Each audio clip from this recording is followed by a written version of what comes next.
Cairo, on an island in the Suez Canal, a towering AK-47 rifle, its muzzle and bayonet pointed skyward, symbolizes one of Egypt's most enduring alliances.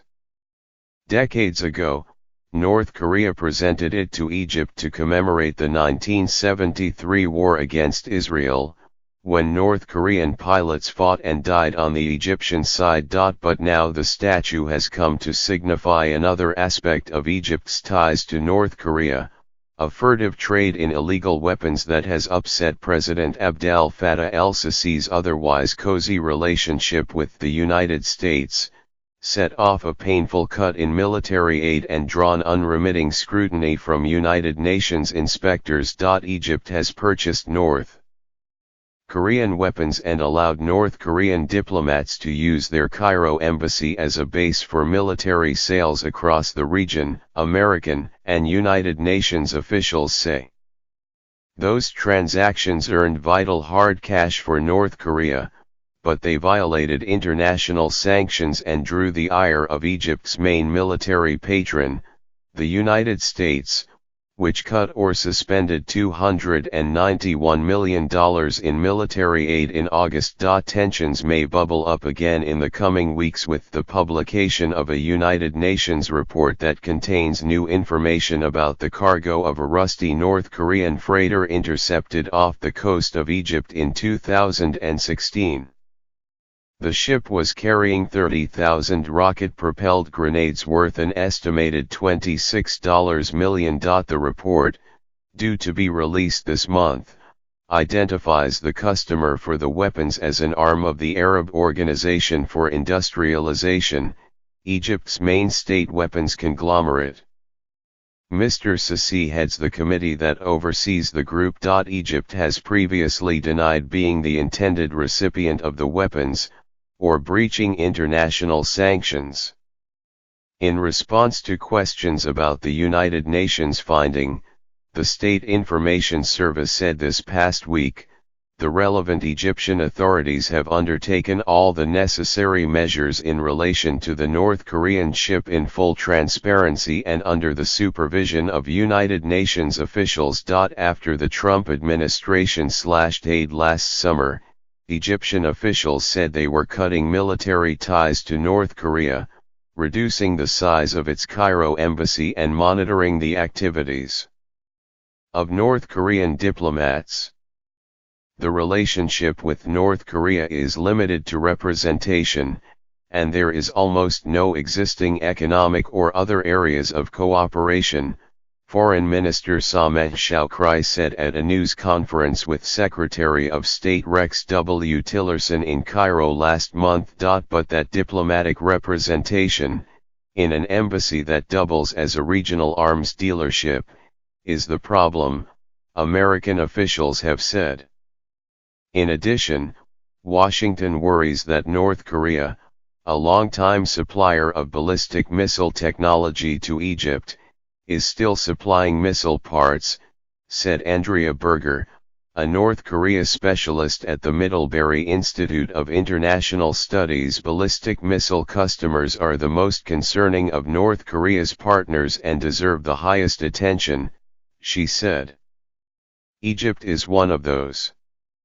North Korea's largest embassy in the Middle East, an elegant, three-story Victorian building with a rusty brass plate over the entrance, sits on a leafy street on an island in the Nile.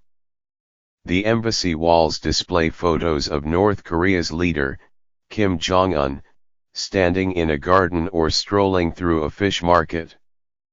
Its windows are usually shuttered, and security guards discourage passers-by from taking photos. Like those of many North Korean outposts, the duties of the Cairo embassy extend well beyond diplomacy. In Africa especially, North Korean diplomats have engaged in a wide variety of ruses and schemes to earn hard currency, United Nations investigators say. In South Africa and Mozambique, North Korean diplomats have been implicated in rhino poaching. In Namibia, North Koreans built giant statues and a munitions factory. In Angola, they train the Presidential Guard in martial arts. In Egypt, their business is weapons.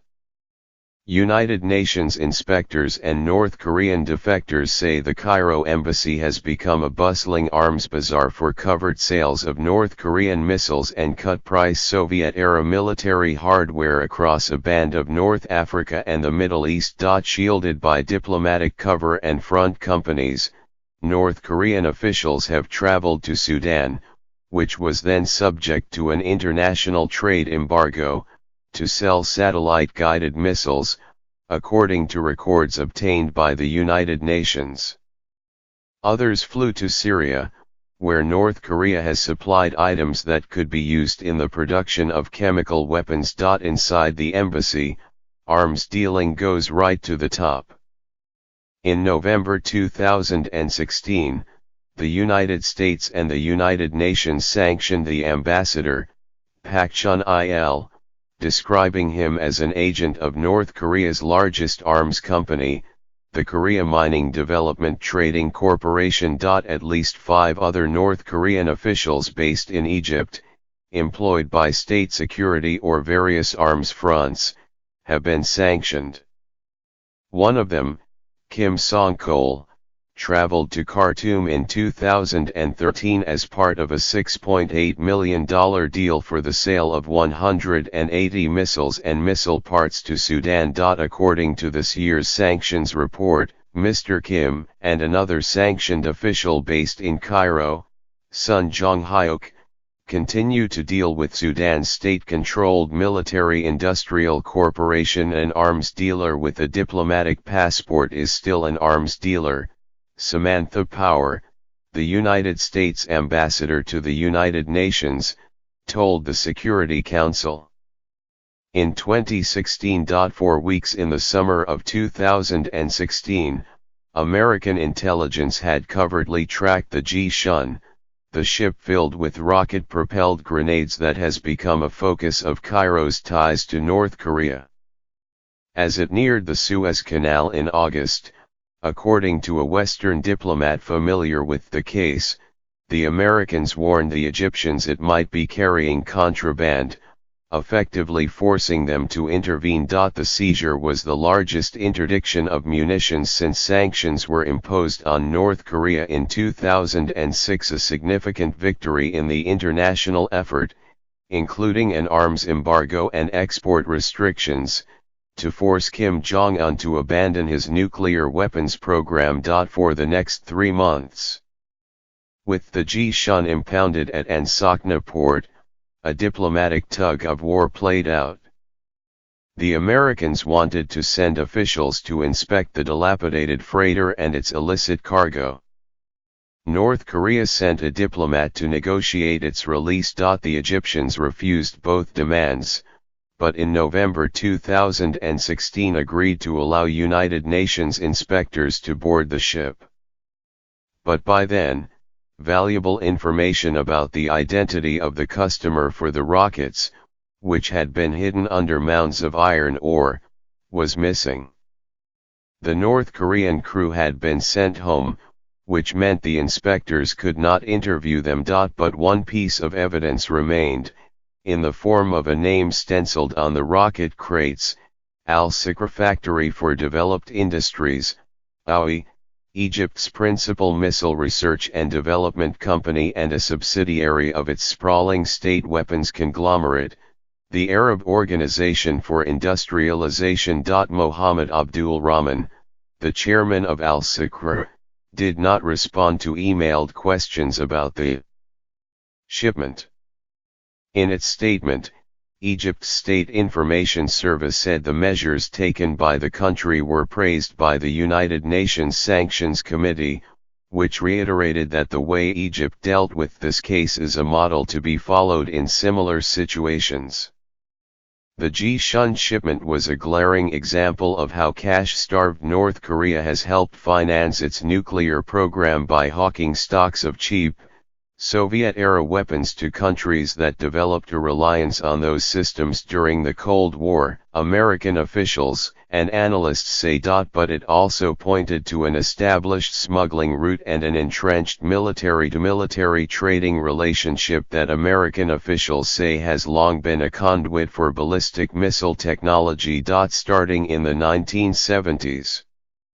Cairo and Pyongyang collaborated to extend the range and accuracy of Soviet Scud missiles, said Owen Sears, a former agent with the Defense Intelligence Agency. In the late 1990s, American officials worried that Egypt was trying to buy North Korea's Nodong missile system, which has a range of about 800 miles. We were sending Daymarks to the Egyptians to say, "Knock it off, we're sending you hundreds of F-16s, and you don't need that North Korean crap," said Mr. Sears, who was based in Cairo at the time and now lectures at the University of Montana. It is unclear if Egypt ever acquired the Nodong missiles.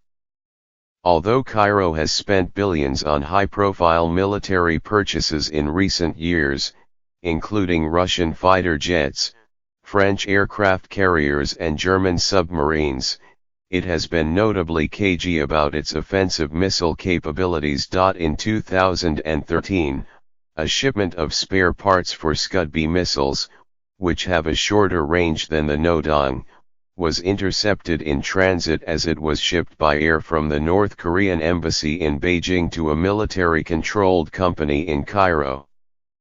The missile components had been labeled parts for fish processing machinery. Egypt denied that the military company had ordered the Scud parts. Such missiles could strike Israel from deep inside Egyptian territory. They could also reach Ethiopia, with which Egypt has a simmering dispute over a new dam on the Nile. The Trump administration has scored some successes in its drive to isolate North Korea from its allies, notably with the Philippines and Singapore last fall. But Egypt, which receives $1.3 billion annually in American aid, has resisted Mr. Trump's entreaties. Egypt's relationship with North Korea runs deep. President Hosni Mubarak was regularly feted in Pyongyang before his ouster in 2011. An Egyptian tycoon, Nahib Sawiris, built North Korea's main cell phone network and invested in a bank there. Along with the AK-47 monument on the Suez Canal, North Korea built a large war museum in Cairo that is frequently visited by Egyptian school children. Egypt's military leaders are reluctant to cut those ties and lose access to Soviet-era weapons and ballistic missile systems, analysts say, a posture bolstered by their reflexive distaste for appearing to bow to American pressure. They may feel that, based on past experience, American criticism will eventually abate. They think they can evade the consequences, said Andrew Miller of the Project on Middle East Democracy, who until last year worked on Egypt at the State Department. That they are continuing to stonewall and obfuscate and pursue this course of action indicates they think they can get away with it, and whatever price will be imposed on them will be bearable. At the North Korean embassy in Cairo, now under a new ambassador, business continues as usual. North Korean state media has said little about the ambassador, Ma Tong-hwee, other than to note that his previous post was as head of a little-known government body in Pyongyang called the Disarmament and Peace Institute.